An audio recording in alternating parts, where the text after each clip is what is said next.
দেখো এবার আমরা এই ভগ্নাংশের ভাগটা করব। সবাই বোর্ডে খেয়াল করো। 7/5 ভাগের জায়গায় কি দিব বলো তো সবাই? ভাগের জায়গায় কি দিব?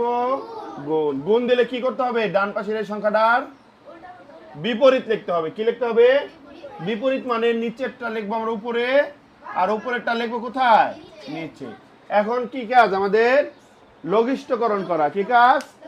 লঘিষ্ঠকরণ করা মানে হলো কেটে ছোট করা। যদি কাটাকাটি যায়, ভালো করে খেয়াল করো।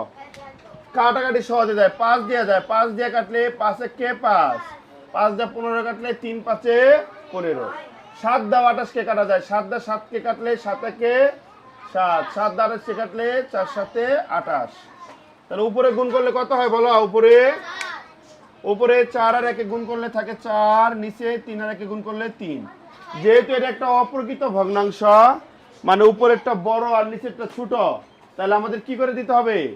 ভাগ করে দিতে হবে। হ্যাঁ, 3 দেয়া 4 কে ভাগ করে দাও। 3 4 এর মাঝে কয়বার যায়? একবার। 3 একে 3, বিয়োগ করলে 3 আছে 4 হইব 1 হইলে। এবার আমরা কোনটা আগে লিখবো খাদিজা? কোনটা আগে লিখবো বলো? ভাগ ফল আগে লিখবো 1, আর এই ভাগ শেষটা কোথায় দিব? উপরে, আর এই ভাজকটা দিব নিচে। ঠিক আছে, ধন্যবাদ।